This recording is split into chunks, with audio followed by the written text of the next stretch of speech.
ఓం గం గణాధిపతయే నమః. హాయ్ అండి, అందరికీ నమస్కారం. మనం ఈరోజు ఈ వీడియోలో బుధుడు కొన్ని రాశుల మీద కనక వర్షం కురిపించబోతున్నాడు. అందులో మీ రాశి ఉందేమో చూసుకోండి. ఈ వీడియో కనుక మీకు నచ్చినట్లయితే లైక్ చేయండి, షేర్ చేయండి, సబ్స్క్రైబ్ చేసుకోండి. ఈ వీడియో లాస్ట్ వరకు స్కిప్ చేయకుండా చూడండి. ఇలా చేయడం వల్ల ఈ వీడియో మరి కొంతమందికి రీచ్ అవుతుంది. ప్లీజ్ సబ్స్క్రైబ్ మీ, సపోర్ట్ మీ. మే 10న మేషరాశిలో ప్రవేశిస్తాడు. ఆ తర్వాత నెలాఖరున మే 31న వృషభ రాశిలోకి ప్రవేశిస్తాడు. బుధుడు 9 గ్రహాల్లో రాకుమారుడు. వాక్కు, తెలివితేటలు, జ్ఞానం, విద్య, ఆర్థిక వ్యవస్థ మరియు పురోగతికి అతను బాధ్యత వహిస్తాడు. బుధుడు తన రాశిని మార్చిన ప్రతిసారి దాని ప్రభావం అన్ని రాశులపై ఉంటుంది. బుధుడు చాలా తక్కువ సమయంలో తన స్థానాన్ని మార్చగలడు. బుధుడు ప్రస్తుతం మేషరాశిలో సంచరిస్తున్నాడు.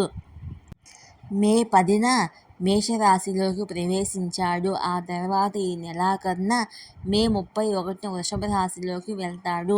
ఇది శుక్రుడి సొంత రాశి. వృషభ రాశిలో బుధుడి సంచారం వల్ల అన్ని రాశుల వారు ఖచ్చితంగా ప్రభావితమవుతారు. అయితే కొన్ని రాశుల వారికి అదృష్టం కలిసి వస్తుంది. ఆ రాశులు ఏంటో మనం ఇప్పుడు తెలుసుకుందాము. వృషభ రాశి.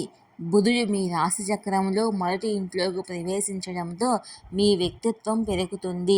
తీసుకునే నిర్ణయాలన్నీ విజయాలను అందిస్తాయి. పనిచేసే చోట ప్రమోషన్, జీతం పెరుగుతుంది. ఉద్యోగ వ్యాపారాల్లో పురోభివృద్ధి ఉంటుంది. అవివాహితులు త్వరలో వివాహం చేసుకుంటారు. ఇక రెండవ రాశి మిథున రాశి.